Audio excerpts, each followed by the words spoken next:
Hello everyone, this side Saloni from संत कबीर विद्यापीठ। स्वागत है आपका हमारे यूट्यूब चैनल पर, जहां पर आप लगातार बने हुए हैं। और आप ये देख पा रहे होंगे कि पिछली कक्षाओं में हमने आपको वायु दाब की पेटियों के बारे में बहुत सारी जानकारियां दी थी। और उम्मीद है कि आपको वो सारी चीज़ें समझ में आई होंगी। अगर आपने वो क्लास नहीं की है तो पहले आप उसको जाकर के अटेंड करिए, क्योंकि उस क्लास को अटेंड करने के बाद ही आपको ये वाली क्लास समझ में आएगी और बहुत ही क्लियरली और बहुत ही इंटरेस्टिंग वे से हम आज की क्लास लेने वाले हैं।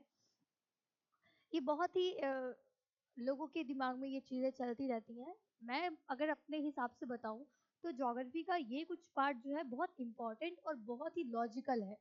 ऐसे तो पूरे के पूरे पार्ट्स बहुत लॉजिकल है, लेकिन ये चीज़ अगर आप समझ गए तो आप बहुत सारी चीज़ें समझने में अब बहुत ही आपको आसानी होगी। आप आज का लेक्चर अटेंड करने के बाद ये जान पाएंगे कि पूरी पृथ्वी पर ऐसा कौन सा स्थान है जहाँ पर सबसे ज़्यादा चक्रवात उत्पन्न होते हैं, या फिर ये कहे कि चक्रवातों के उत्पन्न होने की स्थिति ही वहीं पैदा होती है। या हम आज की क्लास में ये भी जानेंगे कि ऐसी कौन सी स्थान है पूरी पृथ्वी की जो एकदम शांत रहती है, एकदम शांत रहती है। वैसे तो वो है बहुत ही महत्वपूर्ण पार्ट अपने पूरे पृथ्वी का, और बहुत ही ज्यादा आकर्षित भी है, लेकिन वो स्थान बहुत ही ज्यादा शांत रहता है और उसको हम कहते हैं डोलड्रम। ये भूमध्य रेखीय क्षेत्र यानी कि 0 डिग्री से 5 डिग्री उत्तर और 0 डिग्री से 5 डिग्री दक्षिण के बीच में पाया जाता है। इसके साथ ही साथ अभी हम बहुत सारी चीजें कवर करने वाले हैं आज के लेक्चर के दौरान। तो बहुत ही धैर्य पूर्वक बने रहिए आज की क्लास में। और जाते जाते जब ये क्लास ओवर होगा, पूरी गारंटी है कि आप बहुत सारी चीजें जान के जाएंगे इसको अटेंड करने के बाद। तो ज़्यादा टाइम वेस्ट ना करते हुए आज की क्लास अटेंड करते हैं। मुख्यतः आज जो हम पढ़ने वाले हैं वो हम विंड सिस्टम पढ़ने वाले हैं, यानी कि पवन। पवन तो वैसे अगर हमने बहुत सारी बातें की थी, जैसे कि हमने बात किया है नदियों के द्वारा बनाई गई स्थलाकृतियां, पवन के द्वारा बनाई गई स्थलाकृतियां, ये सारी बातें हमने पढ़ी हैं। लेकिन प्रॉब्लम यह है कि हर चीज़ आप नहीं देखे हैं, आप हर चीज़ को महसूस भी नहीं किए हैं। लेकिन ये जो पवन है, क्योंकि पवन सुनते ही पवन तो हम लोगों से बहुत ही ज़्यादा अटैच है, लेकिन ये पवन भी कई टाइप के होते हैं। बिल्कुल बहुत ही कई टाइप के होते हैं। कुछ ऐसे होते हैं जो केवल मौसमी होते हैं, कुछ ऐसे होते हैं जो एक स्पेशल स्पेशल जगह पर चलते हैं, और कुछ ऐसे होते हैं जो लोकल मतलब हर जगह अलग अलग टाइप से अलग अलग नाम से चलते हैं। तो आज के लेक्चर में हम यही समझने वाले हैं कि वो कौन कौन सी पवने हैं। तो बहुत ही धैर्यपूर्वक शुरू करते हैं आज का lecture. The air in motion, the air in motion is called wind. तो हम पवन हर को नहीं कह सकते। देखो, पवन हर जगह मौजूद है, क्योंकि इसमें क्या होता है, गैस के पार्टिकल्स ही तो होते हैं, ये हर जगह मौजूद होता है। लेकिन हम पवन उसी को कहते हैं जिसमें मूवमेंट होता रहे, जो एक स्थान से दूसरे स्थान पर स्थानांतरित होता रहे, उसी को ही हम विंड कह सकते हैं, उसी को ही हम पवन कह सकते हैं। तो ये चीज तो पहले आप अपने दिमाग में डाल दीजिए कि विंड होता क्या है।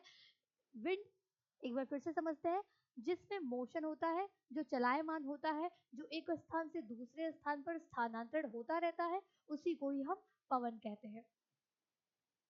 जो हमारा एयर है, एयर का जब एयर यानी कि जब एयर गैस, उसके कई सारे पार्टिकल्स होते हैं, गैस, एयर, हवा। जब हवा में मोशन यानी कि हवा में जब क्रिया करने की स्थिति उत्पन्न होती है, यानी कि एक स्थान से दूसरे स्थान पर जाने की क्रिया होती है, तभी वो विंड कहलाता है। Air in is set in due to the differences in atmospheric pressure.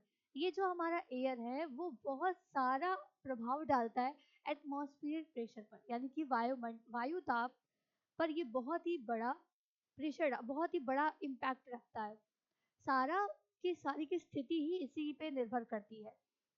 अब अगर हम बात करें इसके लिए कौन कौन सा इंस्ट्रूमेंट लगता है, तो इसके वेग को जानने के लिए कि किस दिशा से ये बह रही है, किस दिशा से ये चल रही है, उसको जानने के लिए हम वेदर कॉक का यूज करते हैं। वेदर कॉक का यूज करते हैं। अभी हम समझेंगे, देखेंगे कि वेदर कॉक है होता कैसा है, दिखता कैसा है।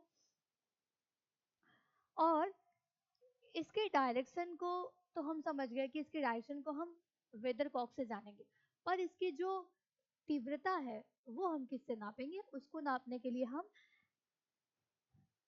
एनेमोमीटर का यूज करते हैं, जो कि ये है, आप देख सकते हैं एनेमोमीटर। और इधर वेदरकॉक आप देख सकते हैं। वेदरकॉक दोस्तों इस प्रकार से होता है कि जब इस पे उत्तर दक्षिण पूरब पश्चिम बने रहते हैं, तो जिस तरफ से भी पवन चल रही होती है उधर का ये मूव करता है, उसी से हम समझ जाते हैं कि ये किस दिशा से बह रही है। ये तो सारी चीजें हैं जो पूरा लेक्चर अटेंड करने के बाद आपको बहुत ही अच्छे से समझ में आने वाला है। पहले हम ये समझते हैं कि टाइप्स ऑफ विंड क्या है, मतलब विंड के प्रकार कौन कौन से हैं, जो कि मैंने आपको स्टार्टिंग में ही बताया था कि विंड के बहुत सारे टाइप्स होते हैं। तो अगर हम टाइप्स की बात करें तो प्राइमरी विंड्स होता है यानी कि प्राथमिक पवन, सेकेंडरी विंड्स होता है यानी कि द्वितीयक पवन, और टर्शरी विंड्स होता है यानी कि तृतीयक। अब पहले में कौन सा आता है, दूसरे में कौन सा आता है और तीसरे में कौन सा आता है, ये भी जानना बहुत जरूरी है। तो पहले में मुख्यतः हम देखते हैं व्यापारिक पवनों को, पछुआ पवनों को और ध्रुवीय पवनों को। और सेकेंडरी में आते हैं कुछ मौसमी पवनी, जो कि कुछ स्पेशल कुछ मौसम परिवर्तन होने के बाद कुछ पवनें चलती हैं, उनको हम सेकेंडरी में रखते हैं। और टर्सरी में यानी कि जो लोकल हवाएं चलती है जैसे कि लू हो गया, ये सारी चीजें, उसमें हम टर्सरी को रखते हैं। तो चलिए जानते हैं कि स्थाई यानी कि जिसको हमने अभी देखा कि प्राइमरी प्राइमरी विंड्स कौन कौन से होते हैं, इसको हम स्थाई और प्रचलित पवन दो के नाम से जानते हैं। ये वर्ष भर एक ही दिशा में चलती हैं, इनकी दिशा कभी भी परिवर्तन नहीं होती है, इसलिए इसको हम स्थाई पवन के नाम से भी जानते हैं। स्थाई पवन के नाम से जानते हैं क्योंकि इनकी दिशा कभी परिवर्तित नहीं होती है।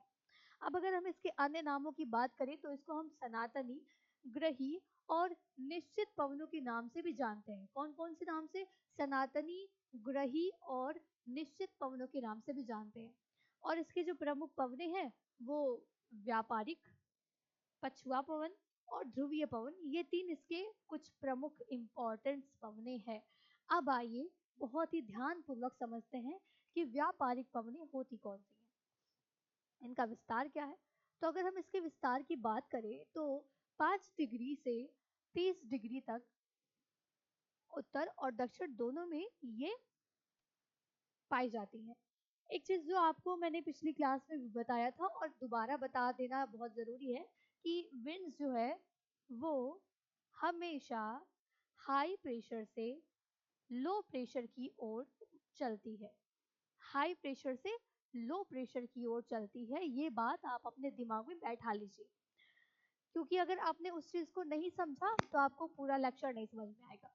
अगर हम बात करें ये इसकी दिशा की, तो उत्तरी गोलार्ध की अगर हम बात करें तो उत्तरी गोलार्ध में ये नॉर्थ ईस्ट से साउथ वेस्ट की तरफ बढ़ती हैं।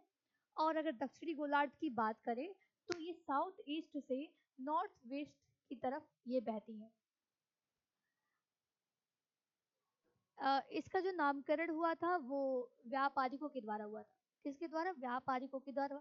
वो क्यों हुआ था? क्योंकि जब व्यापारिक लोग अपने एक स्थान से दूसरे स्थान पर जल यानों के द्वारा जाया करते थे, तो उनको इनकी वजह से कोई प्रॉब्लम नहीं हुआ करती थी, बल्कि ये पवनें उनको एक स्थान से दूसरे स्थान पर पहुंचाने में काफी मदद किया करती थी। इसके वजह से इसको व्यापारिक पवन का नाम दे दिया गया। एक बार अगर रिकॉल करें तो हम पढ़ रहे हैं प्राइमरी पवने यानी कि स्थायी पवने, और स्थायी पवनों की पार्ट है कुछ व्यापारिक, ध्रुवीय पवन और पछुआ पवन। तो हम अभी व्यापारिक पवन के बारे में पढ़ रहे हैं। आइए देखते हैं कि ये इसको हम देखते हैं इसमें, ये बहुत ही इंटरेस्टिंग होने वाला है इसमें कैसे हम समझे, क्योंकि अगर आप इसमें समझ जाएंगे तो आप लिखना बहुत आसानी से लिख लेंगे। ये है दोस्तों हमारा, ये है हमारा भूमध्य रेखा वाला क्षेत्र जो 0 डिग्री अक्षांश है। 0 डिग्री अक्षांश से 5 डिग्री अक्षांश के बीच में पाया जाता है। 5 डिग्री अक्षांश के बीच में पाया जाता है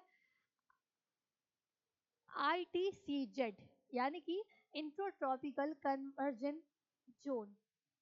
ठीक है, ये बहुत ही गर्म होता है, आप जान चुके हैं पिछली क्लासेस में कि ये बहुत ही हीट होता है।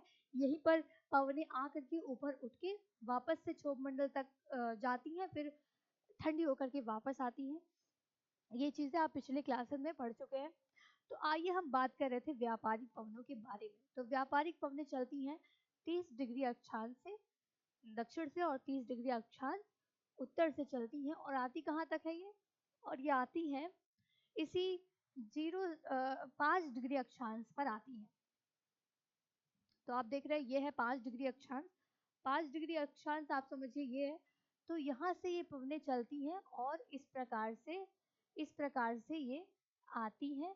क्योंकि आती इसलिए है क्योंकि ये जो हमारा बीच का क्षेत्र है, ये जो बीच का क्षेत्र है वो होता है लो प्रेशर, भूमध्य रेखित निम्न वायुदाब की पेटी ये होती है लो प्रेशर वाली जगह, और ये होती है हाई प्रेशर वाली जगह जो कि हमारी 30 डिग्री है। तो 30 डिग्री से पवनें चलती हैं और आती हैं हमारे भूमध्य रेखीय क्षेत्र पर, यानी कि 5 डिग्री अक्षांश पर। और ये आती तो सीधे है, लेकिन आती तो ये सीधे है, लेकिन ये मुड़ जाती हैं अपने राइट में, अपने दाहिने में ये मुड़ जाती हैं। इसका भी एक कारण है कि अपने दाहिने में ये क्यों मुड़ जाती हैं, ये भी बात आपको समझ लेना चाहिए कि अपने दाहिने में आखिर ये क्यों मुड़ जाया करती हैं। सबके दिमाग में ये बातें आ सकती हैं कि पवन अपने दाहिने में क्यों मुड़ जाता है। अब वो चीजें अभी थोड़ी देर बाद क्लियर करते हैं। पहले ये भी समझते हैं कि ये जो हमारा दक्षिण का पार्ट है, यहाँ पर भी 30 डिग्री अक्षांश से पवन चलती है, और ये भी हमारे 5 डिग्री अक्षांश पर जाती है, और फिर वापस से ये ठंडा होता है दोनों, और ठंडा होकर के वापस से वो 30 डिग्री अक्षांश पर वापस से सिंक कर जाती हैं। ये चीजें आप समझ चुके हैं पहले ही। तो ये है, ये जो पवन चलती है इस 30 डिग्री उत्तर से 30 डिग्री दक्षिण के बीच का जो क्षेत्र होता है, यहीं पर ये पवनें चलती हैं, जिसको हम व्यापारिक पवनें कहा करते हैं। अब आपके दिमाग में ये भी आ रहा होगा कि मैडम ये तिरछे क्यों चलते हैं, मतलब ऐसे क्यों चल रहे हैं। हम इमेज में भी दिखाए हैं कि ये इस प्रकार से है, ये सीधे ना हो करके इस प्रकार से है। तो इसका भी एक कारण है। उसका कारण ये है दोस्तों कि हमारी पृथ्वी जो है वो निरंतर चक्कर लगा रही है, वो गोल गोल अपने अक्ष पे घूम रही है, वो अपने अक्ष पर घूम रही है, घूमते हुए ही सूर्य का वो चक्कर लगा रही है।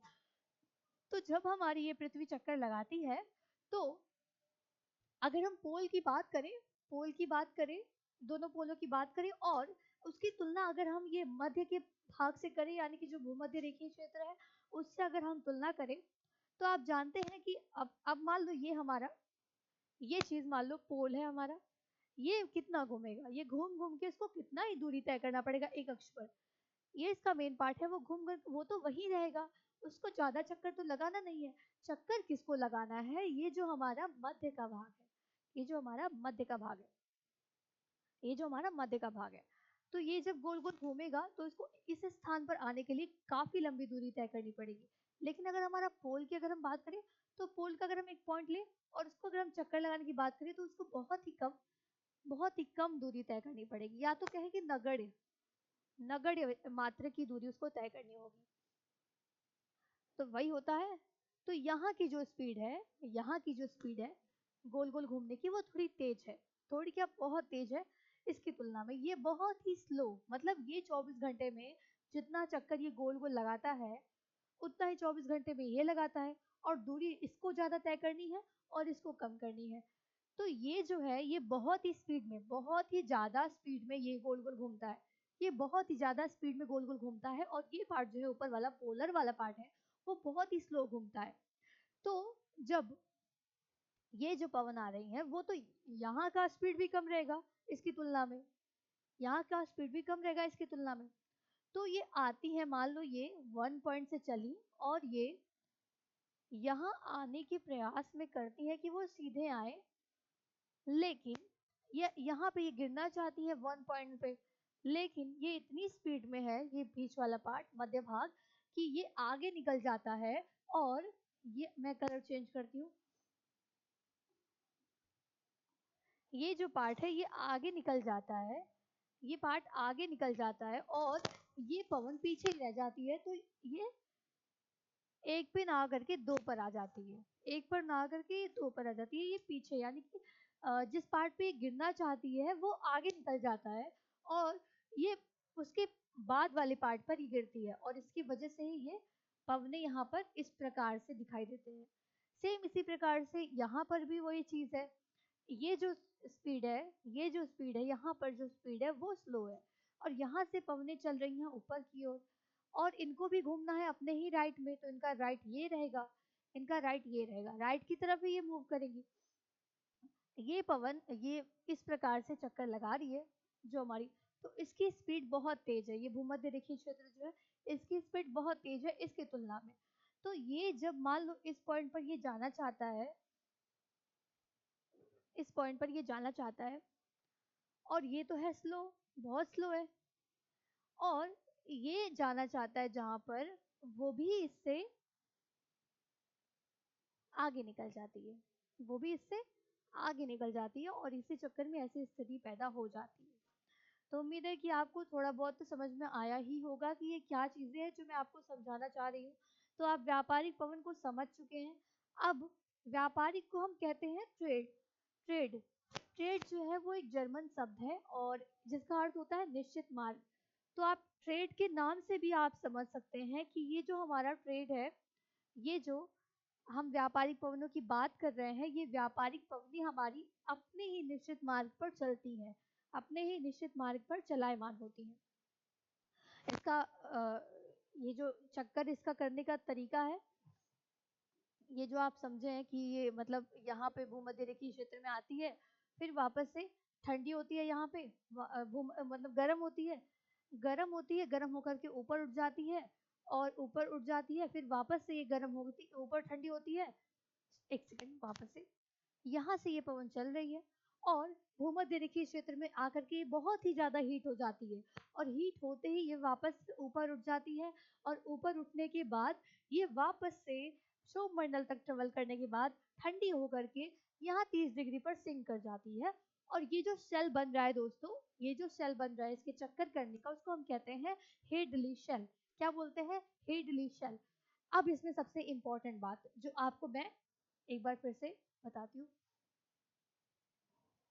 सबसे इम्पोर्टेंट बात, क्योंकि मैंने इस शुरुआत में ही बताया आपको कि पूरे पृथ्वी का ऐसा कौन सा पार्ट है जो बहुत ही ज्यादा शांत रहता है, उसकी ही बात कर लेते हैं।